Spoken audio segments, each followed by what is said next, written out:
Bismillahirrahmanirrahim. Assalamualaikum warahmatullahi wabarakatuh.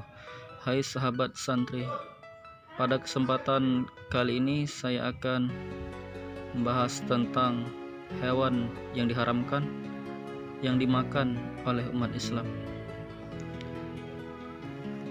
Allah Subhanahu wa taala menciptakan segala sesuatu yang ada di permukaan bumi ini adalah untuk kemaslahatan manusia. Termasuk di dalamnya adalah Allah menciptakan hewan-hewan yang tentunya diperbolehkan untuk dijadikan makanan bagi Bani Adam.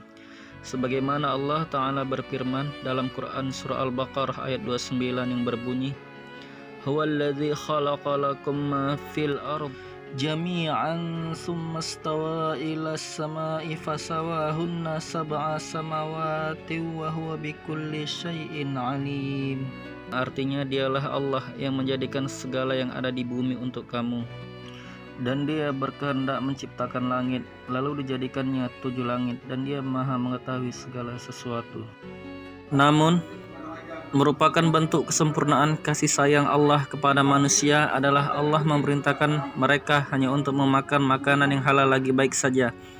Sebagaimana Allah berfirman dalam Quran Surah Al-Baqarah ayat 168 yang berbunyi, Ya ayuhan nasu kulu mimma fil ardi halalan tayyiban wa la tattabi'u khutuwatis syaitani innahu lakum aduwwum mubin. Yang artinya, hai sekalian manusia, makanlah yang halal lagi baik dari apa yang terdapat di bumi, dan janganlah kamu mengikuti langkah-langkah setan. Sungguh setan itu adalah musuh yang nyata bagimu. Para ulama telah menjelaskan bahwa sebab haramnya makanan dan minuman ialah disebabkan karena salah satu atau lebih dari 5 sebab berikut. Yang pertama adalah apabila membahayakan, yang kedua apabila memabukkan, yang ketiga apabila mengandung najis, yang keempat apabila dianggap jorok atau menyelisihi tabiat yang salimah, yang kelima apabila mendapatkan dengan jalan yang tidak dibenarkan oleh syariat. Adapun hewan yang diharamkan oleh nas Al-Quranul Karim yaitu yang pertama bangkai. Bangkai adalah hewan yang mati bukan karena penyembelihan yang sesuai dengan syariat, seperti mati tercekik, dipukul, tertabrak, dan lain-lainnya. Termasuk bangkai adalah potongan tubuh hewan yang masih hidup yang dikecualikan atau dihalalkan. Dari bangkai adalah bangkai belalang dan ikan atau hewan air. Yang kedua daging babi, termasuk lemaknya dan seluruh bagian tubuhnya yang lain. Yang ketiga hewan yang disembelih selain menyebut nama Allah. Yang keempat hewan yang disembelih untuk selain Allah, semisal hewan yang disembelih untuk acara-acara yang berbau kesyirikan seperti sedekah laut, tumbal tanah, tumbal bangunan, dan lain-lain. Mana keempat jenis hewan tersebut tercakup dalam firman Allah di dalam Quran Surah Al-Maidah ayat 3 yang berbunyi,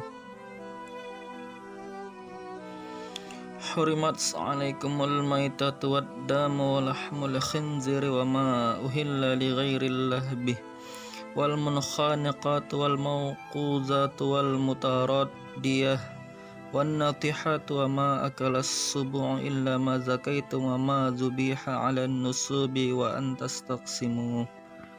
Yang artinya diharamkan bagimu memakan bangkai, darah, daging babi, daging hewan yang disembelih atas nama selain Allah, yang tercekik, yang terpukul, yang jatuh, yang ditanduk dan diterkam binatang buas, kecuali yang sempat kamu menyembelihnya, dan diharamkan bagimu yang disembelih untuk berhala.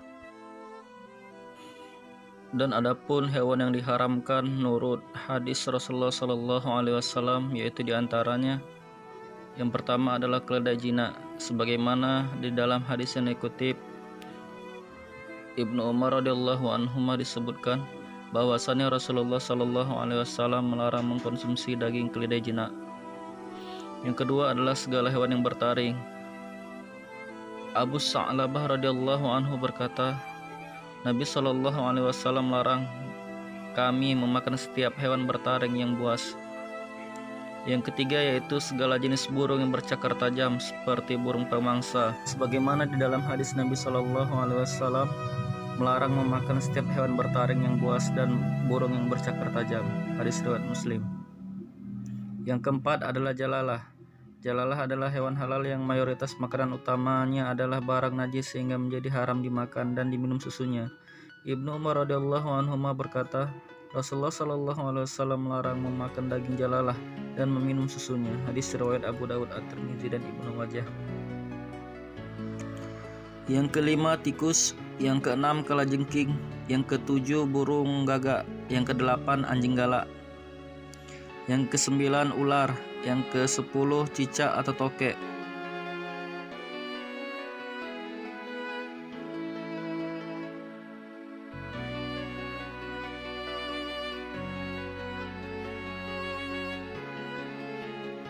Yang ke-11 semut, yang ke-12 lebah, yang ke-13 burung hudhud, yang ke-14 burung surot, yang ke-15 katak.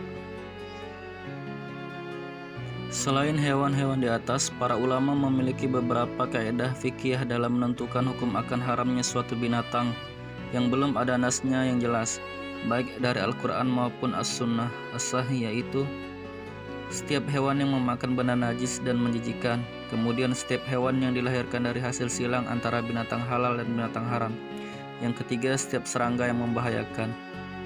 Semoga catatan ringkas ini memberikan faedah dan pengetahuan kepada kita seputar keharaman hewan-hewan menurut syariat Islam yang agung, penuh berkah dan hikmah ini. Wallahu a'lam bishawab.